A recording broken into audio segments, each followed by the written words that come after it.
దేవుని మహాకృప చేత జనవరి మాసాన్ని ముగించుకుని ఫిబ్రవరి మాసంలో మనం ప్రవేశపెట్టబడ్డాం.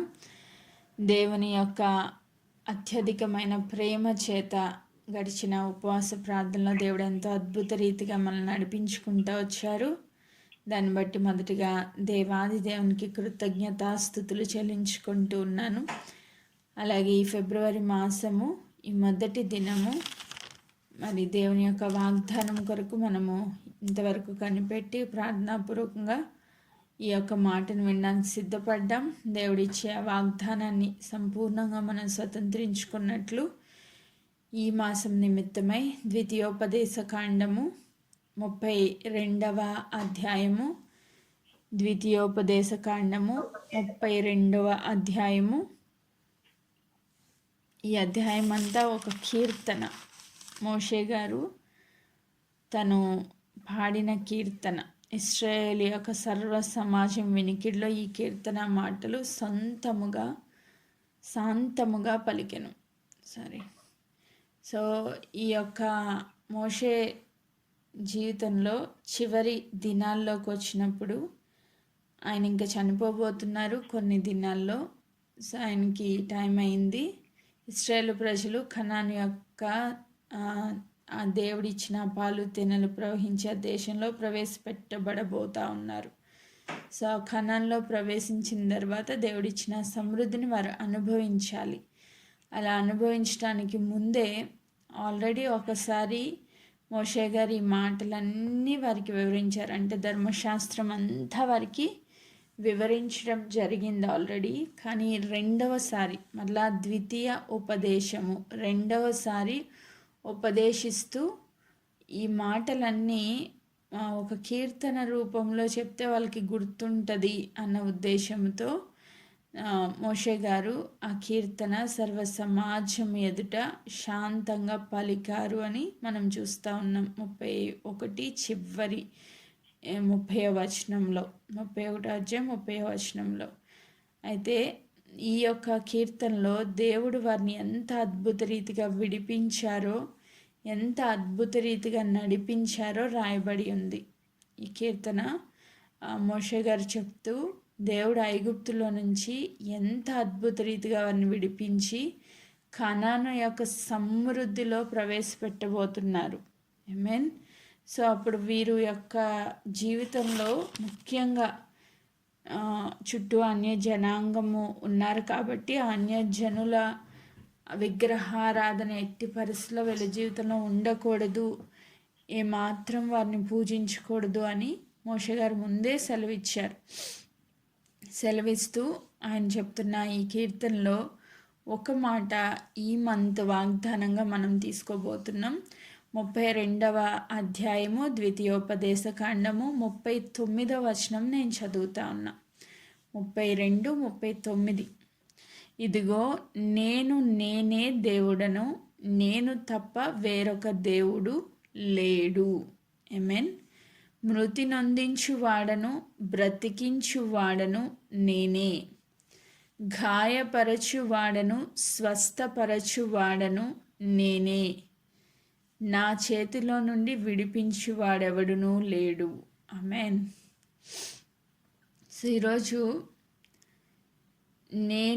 నేనే దేవుడను. ఈరోజు ఇది మనకి వాగ్దానం. అంటే ఇది ఎలా వాగ్దానం అవుతుంది అంటే నేను ఎక్స్ప్లెయిన్ చేస్తాను. సో దేవుని యొక్క సార్వభౌమ అధికారాన్ని ఈ మంత్లో మనం అనుభవించబోతా ఉన్నాం.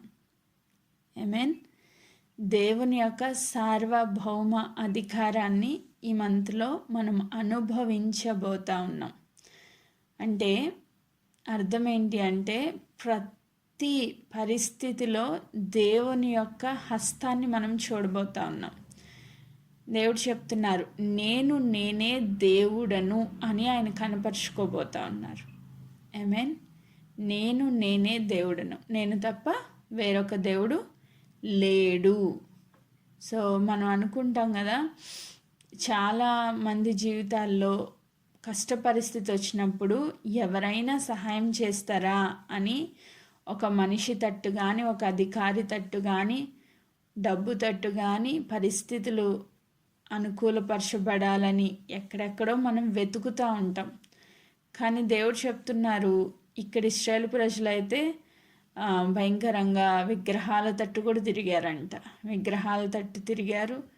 ఆ అన్య దేవతల్ని పూజించడానికి, వాళ్ళకి బలులు అర్పించడానికి వాళ్ళు సిద్ధపడిపోయారు. సో అలాంటి దేవుళ్ళు ఎవ్వరూ లేరు. నేనే దేవుడను అని దేవుడు బయలుపరుస్తూ ఉన్నారు. ఆమేన్. సో దీని నిమిత్తమే కొద్దిగా మనం ధ్యానం చేసుకుందాం. యెషయా గ్రంథము 41వ అధ్యాయము 4వ వచనం. యెషయా గ్రంథం 41:4. ఎవడు దీన్ని ఆలోచించి జరిగించెను, ఆది నుండి మానవుల వంశములను పిలిచిన వాడనైనా యెహోవానగు నేను మొదటి వాడను, కడపటి వారితో ఉండువాడను. ఆమేన్.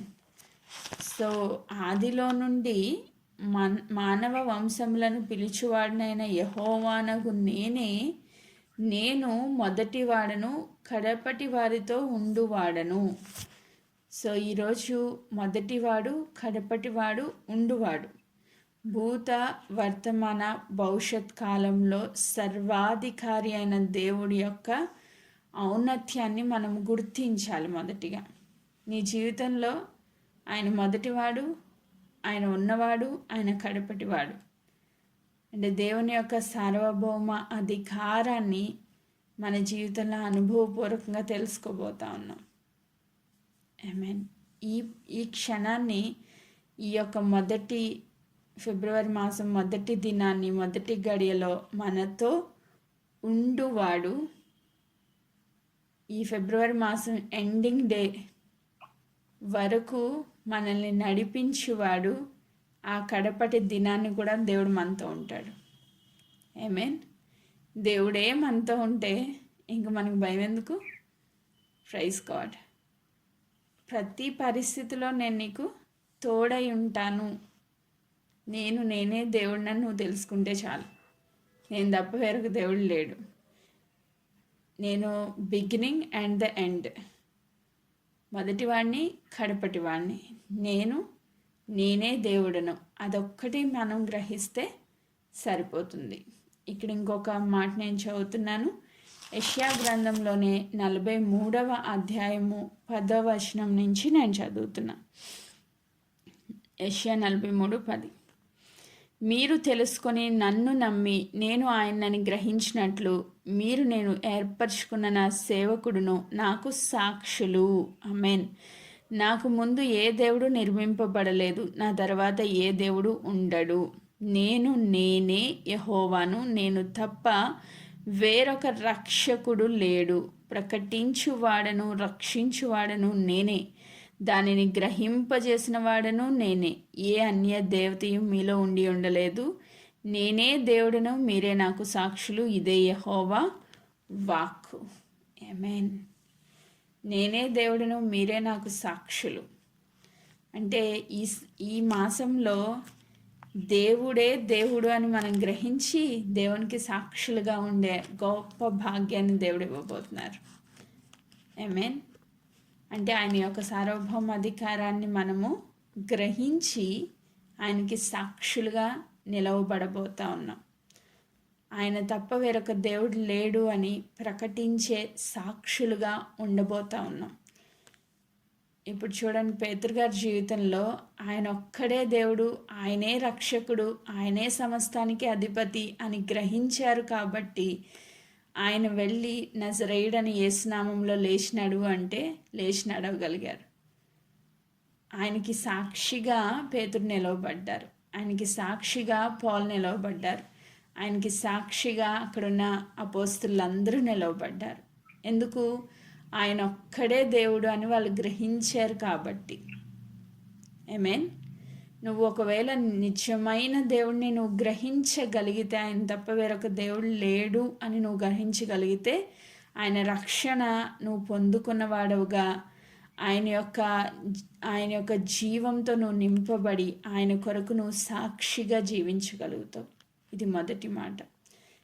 ఆయనే దేవుడని నువ్వు గ్రహిస్తే ఆయన కొరకు నువ్వు సాక్షిగా జీవించగలుగుతావు. అలాగే ఇంకా ప్రభు చెప్తారు, 15వ వచనం, యెహోవానగు నేనే మీకు పరిశుద్ధ దేవుడను, ఇశ్రాయేలు సృష్టికర్తయగు నేను మీకు రాజును. ఆమేన్.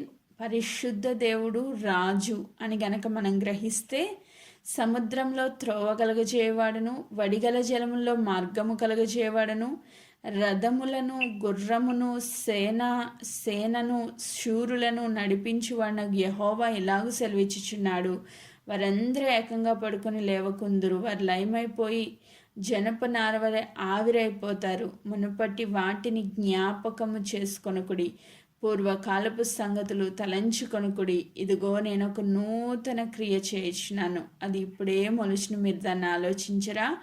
నేను అరణ్యంలో త్రోవ కలుగజేయవాడను, ఎడారిలో నదులు పారచేయవాడను. ఆమేన్. సో నేనే దేవుణ్ణు అని గ్రహిస్తే సముద్రములో ఒక త్రోవ వస్తుందంట. సముద్రము, ఎర్ర సముద్రం లాంటి పరిస్థితిలో ఒక త్రోవను దేవుడు కలగజేస్తారంట.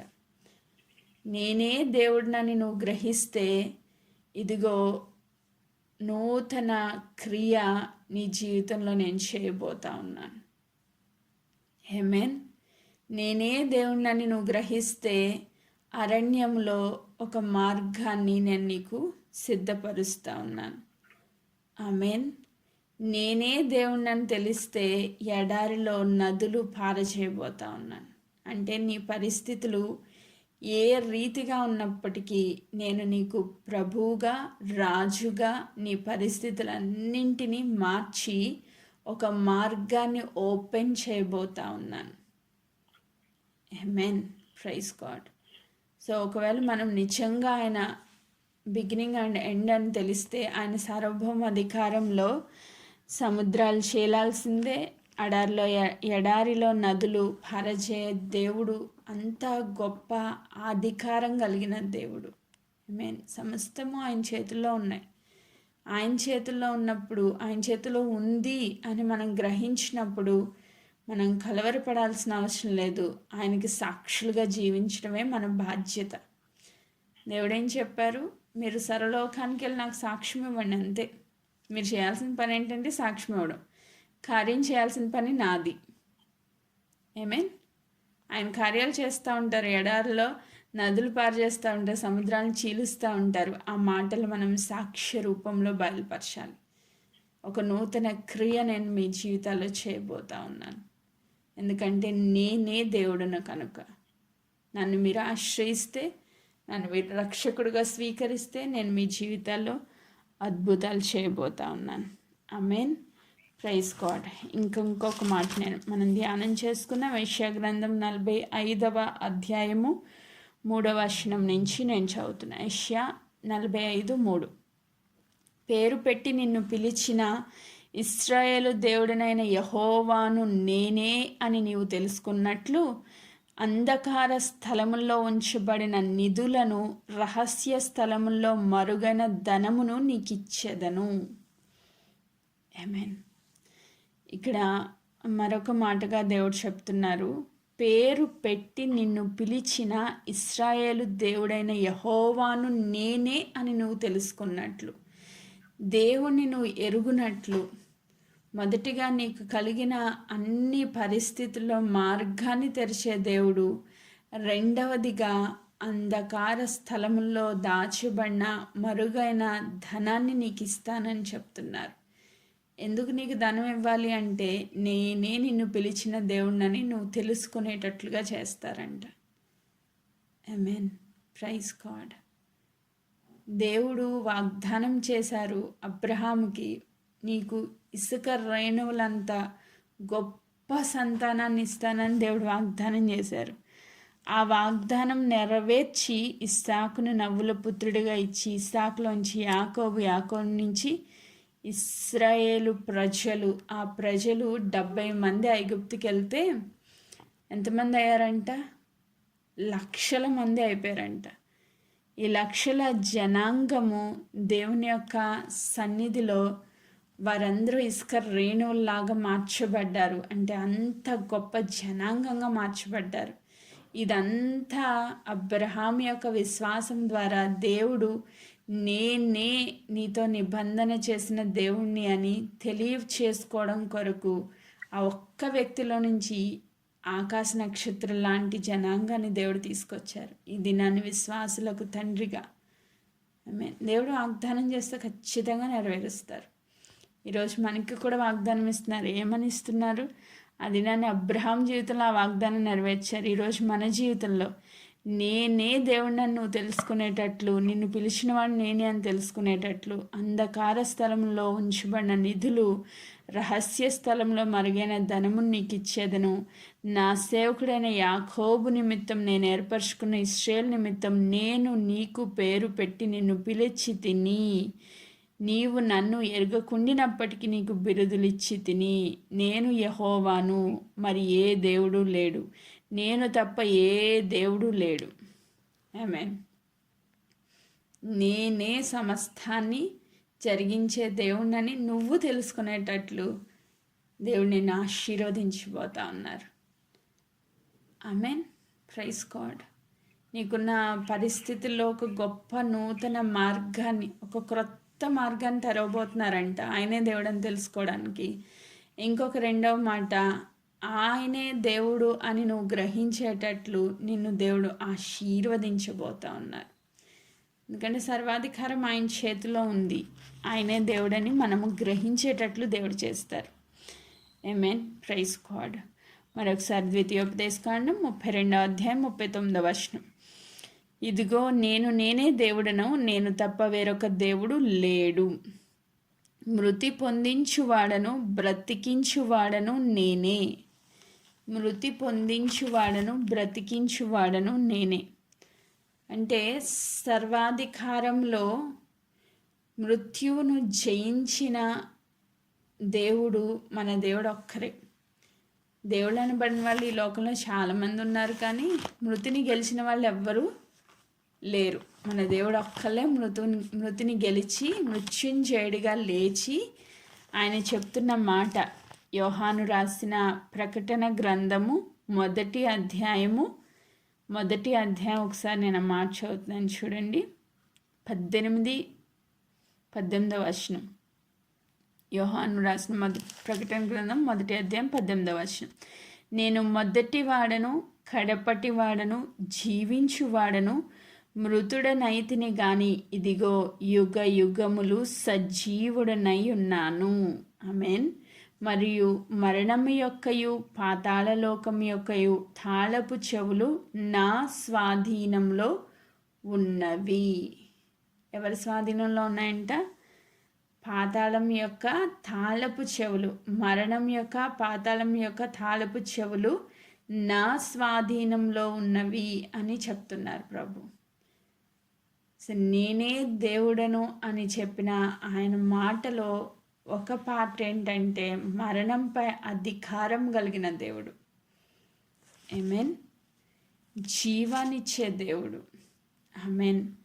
అందుకే ఇదే యోహాన్ సువార్తలో మార్తా మరియ లాజరు ఆ కాంటెక్స్ట్లో మనం చూస్తే మార్తతో దేవుడు మాట్లాడుతూ చెప్తారు, అమ్మా నీకు విశ్వాసం ఉందా అని అడుగుతూ ఒక మాట దేవుడు అక్కడ చెప్తారు. ఒకసారి నేను అది కూడా చదువుతున్నాను చూడండి. యోహాను సువార్త 11వ అధ్యాయము 25వ వచనం. 11:25.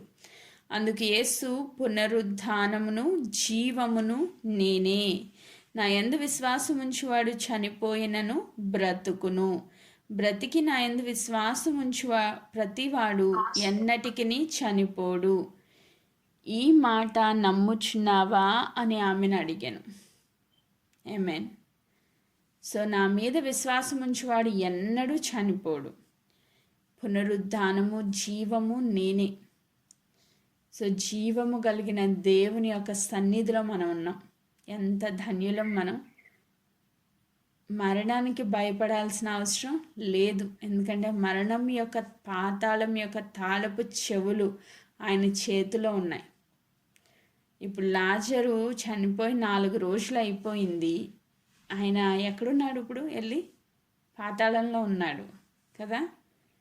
యేసుక్రీస్తు ప్రభు చనిపోక ముందు అందరూ పాతాళం దగ్గర చెర అనే ప్లేస్లో పెట్టి ఉంచేవాళ్ళు. వాళ్ళ ఆత్మలన్నీ కింద ఉండేవి. పాతాళంలో చెర అనే ప్లేస్లో ఉండేవి. సో అంటే ఇప్పుడు ఎక్కడికి వెళ్ళిపోయింది? ఈ లాజర్ యొక్క ఆత్మ చెరలోకి వెళ్ళిపోయింది.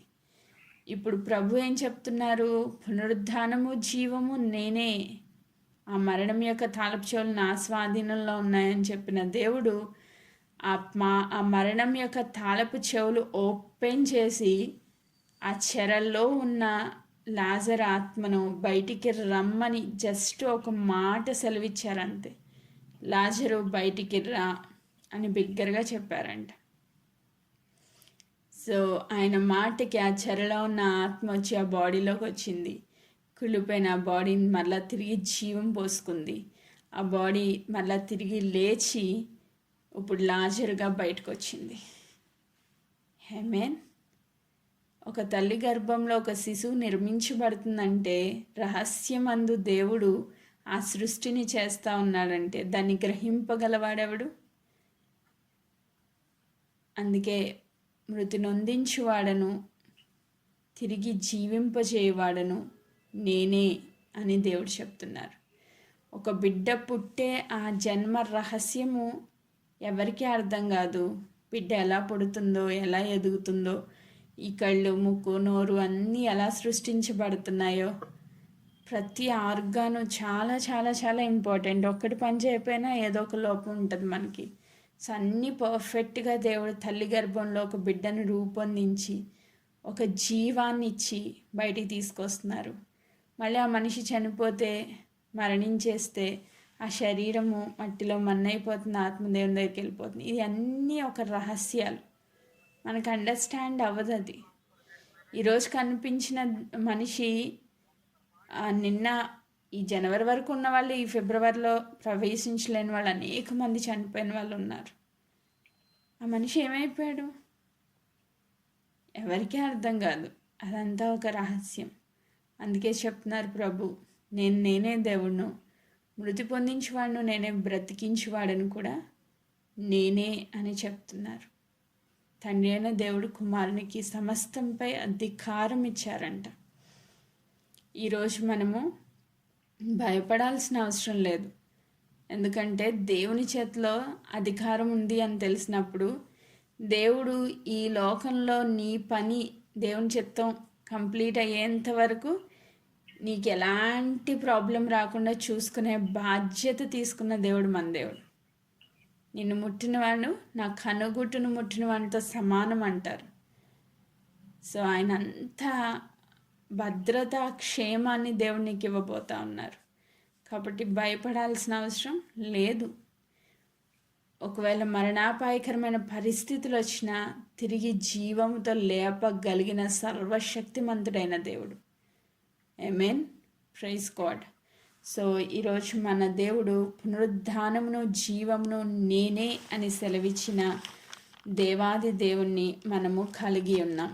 ఆమేన్. Praise God. ద్వితీయోపదేశకాండము 32వ అధ్యాయము 39వ వచనం మరొకసారి నేను చదువుతున్నా. ఇదిగో నేనే దేవుడును, నేను తప్ప వేరొక దేవుడు లేడు. మృతి నొందించువాడను బ్రతికించువాడను నేనే, గాయపరచువాడను స్వస్థపరచువాడను నేనే. సో గాయాలు తగిలినప్పుడు ఇప్పుడు ఒక చిన్న తల వెంట్రుకైనా దేవుని చిత్తం లేకుండా రాలట్లేదు అని వాక్యం ద్వారా మనం గ్రహించాం. అప్పుడు ఏదైనా సమస్య, ఒక గాయము, ఒక ఇబ్బంది, ఒక వేదన, ఒక శోధన, ఒక కుటుంబ సమస్య ఏదైనా నీ జీవితంలో వచ్చింది అంటే దేవుని అనుమతి లేకుండా ఏది రాదు. ఆమేన్. ఒక జ్వరం వచ్చినా, ఒక చికెన్ పాక్స్ వచ్చినా, ఒక తలనొప్పి వచ్చినా ఏదైనా దేవుడు దగ్గర పర్మిషన్ తీసుకోవాల్సిందే నీలోకి ఎంటర్ అవ్వడానికి. ఒక చిన్న వైరస్ కూడా దేవుని పర్మిషన్ లేకుండా మన బాడీలోకి ఎంటర్ అవ్వడానికి వీల్లేదు. ఎందుకంటే దేవుడు అలాంటి నియమం పెట్టారు. ఆయన బిడ్డలకి ఆయన కంచెగా ఉంటారంట. యోబు జీవితంలో చూస్తే మనకి క్లియర్గా అర్థమైద్ది. ఆయన కంచేసినప్పుడు యోబుని సాతాను ముట్టలేకపోయాడు. సాతాను పర్మిషన్ అడుగుతూ ఉన్నాడు. పేతురు చుట్టూ కూడా దేవుడు కంచేశారు. పేతురుని కూడా పట్టుకోవడానికి సాతాను దేవుని పర్మిషన్ అడగాల్సి వచ్చింది. అంటే గాడ్ పర్మిషన్ ఇవ్వకుండా ఏదైనా తోటలో అవ్వ దగ్గరికి సాతాను రాలేకపోయాడు. యోబు చుట్టూ కంచి వేసినప్పుడు యోబు కుటుంబంలోనికి సాతాను పనిచేయలేకపోయాడు. పేతురుని కూడా ముట్టలేకపోయాడు. అందుకే చెప్పారు ప్రభు, సంఘ ప్రార్థనల ఎదుట పాతాళలోక ద్వారాలు నిలువ నేరవు అని. సో ఒక గాయం జరుగుతుంది అంటే దాని వెనకాల దేవునికి ఒక ఉద్దేశం ఉంది. అది దేవుడు ఎందుకు అనుమతించారో మనం అండర్స్టాండ్ చేసుకోవాలి. గాయపరిచిన వాడే స్వస్థపరిచేవాడని కూడా మనం అండర్స్టాండ్ చేసుకోవాలి. ఆమేన్. నీ జీవితంలో కలిగిన గాయాలన్నింటినీ సంపూర్ణ స్వస్థత ఇవ్వడానికి కూడా దేవుడు శక్తిమంతుడు.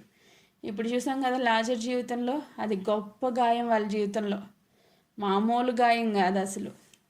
చనిపోయాడు అని ఇంక ఆశలన్నీ చల్లారిపోయి జీవితం మీద ఇంక హోప్ లేని పరిస్థితి, నిరీక్షణ లేని స్థితిలోనికి మార్తా మరియ వెళ్ళిపోయారు.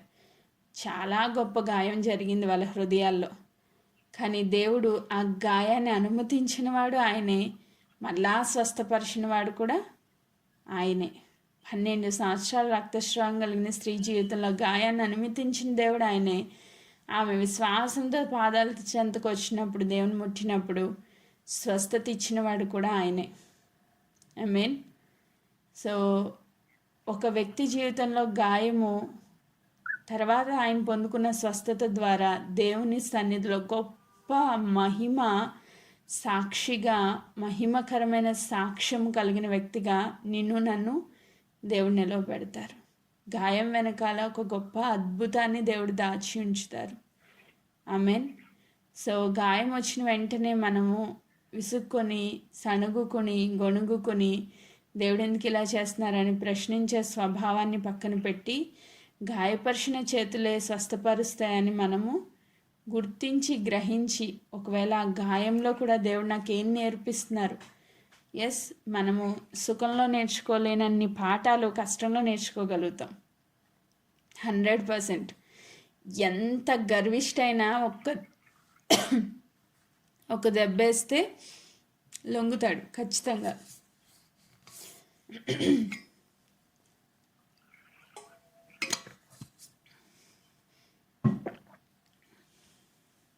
దేవుని యొక్క చిత్తంలో గాయాలు చాలా చాలా చాలా గొప్ప కార్యాలు చేస్తాయి.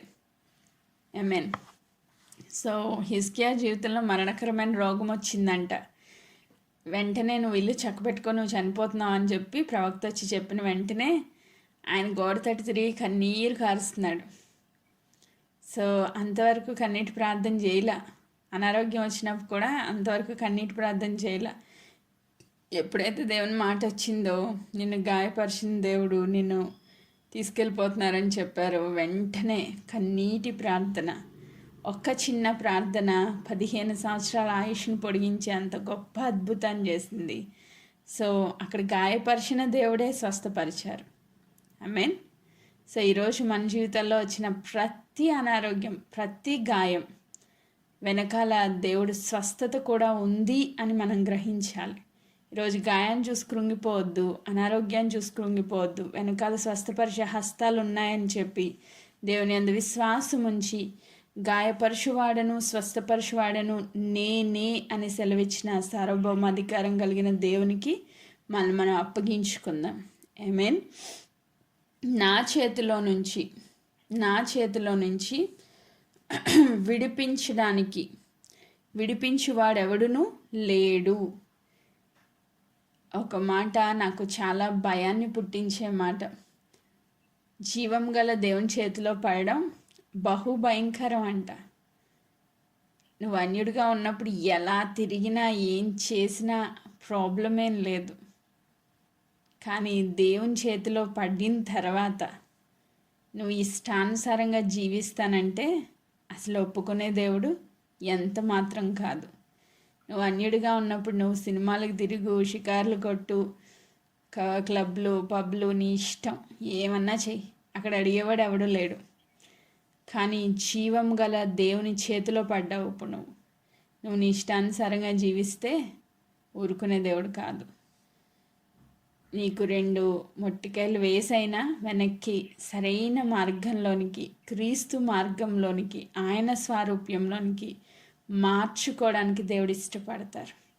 నా చేతిలోంచి విడిపించేవాడు ఎవ్వడూ లేడు. దేవుని చేతిలో పడ్డావా చాలా జాగ్రత్తగా ఉండాలి. దేవుని చేతిలో సమస్త అధికారం ఉన్నది. ఆయన చేతిలోంచి బయటికి తీసుకొచ్చే అంత ఛాన్స్ ఎవ్వరికీ లేదు. డానియేలు గ్రంథము ఈ మాట చదువుకుందాం. డానియేలు గ్రంథం 4వ అధ్యాయము 35వ వచనాన్ని నేను చదువుతున్నా. డానియేలు గ్రంథం 4వ అధ్యాయము 35వ వచనం. భూ నివాసులందరూ ఆయన దృష్టికి ఎన్నికకు రానివారు, ఆయన పరలోక సేనల ఎడలను భూ నివాసుల ఎడలను తన చిత్తము చప్పున జరిగించువాడు. ఆమెన్. ఆయన చేయి పట్టుకొని నీవేమి చేయించినావని ఆయనతో చెప్పుటకు ఎవడునూ సమర్థుడు కాడు. ఆయన చేతిలో ఉన్న నీవు చేయి పట్టుకుని ఏం చేస్తున్నావు ప్రభువా అని క్వశ్చన్ చేయడానికి నీకు సామర్థ్యత ఉందా? ఎట్టి పరిస్థితుల్లో మనము సమర్థులము కాదు. ఆయనకి శ్రమలు ఎక్కువైపోయేసరికి ఫస్ట్ వచ్చే క్వశ్చన్, ప్రభు ఏం చేస్తున్నావు నువ్వు? వెంటనే ఫస్ట్ రైజ్ అయిపోద్ది ఈ క్వశ్చన్. అందుకే ఇక్కడ ఎక్స్పీరియన్స్తో ఎవరు? నెబుకద్నెజర్ రాజు ఫుల్లీ ఎక్స్పీరియన్స్తో చెప్తున్న మాట ఇది. ఆయన పశువు వల్ల గడ్డి మేసిన తర్వాత చెప్తున్న మాట అన్నమాట. ఏమని చెప్తున్నాడంటే, భూనివాసులందరూ ఆయన దృష్టికి ఎన్నికకు రారు, ఆయన పరలోక సేనల ఎడల భూనివాసుల ఎడల తన చిత్తము చప్పున జరిగించువాడు. గొప్ప రాజు నైట్కి నైట్ ఎక్కడికి పోయాడంట? అరణ్యంలోకి వెళ్ళిపోయాడంట. ఎంతో ఔన్నత్యం కలిగిన వ్యక్తి, సర్వాధికారం కలిగిన వ్యక్తి, అధికారం కలిగిన వ్యక్తి రాత్రి బికారి కాదు, ఇంకా దౌర్భాగ్య స్థితి అన్నమాట. అడవి పశువుల మధ్యలో గడ్డి మేస్తూ ఉన్నాడంట. ఒక ముందు రోజు రాజు, ఈరోజు అడవిలో ఒక పశువు. అసలు ఎంత డిఫరెన్స్ చూడండి.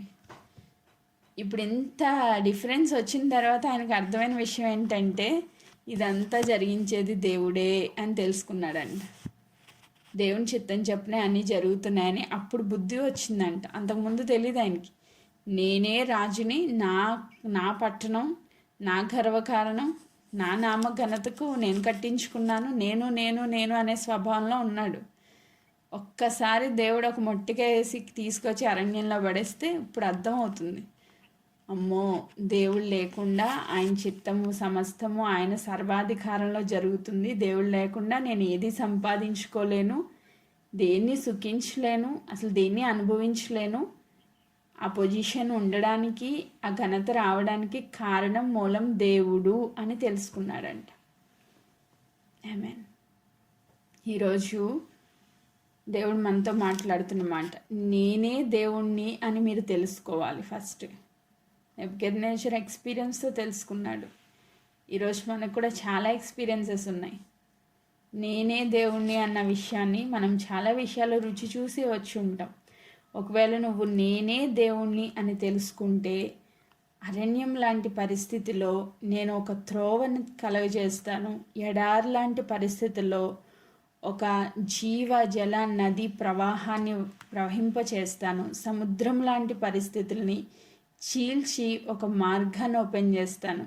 అప్పుడు నువ్వు నాకు సాక్షిగా జీవిస్తావు. ఆమేన్.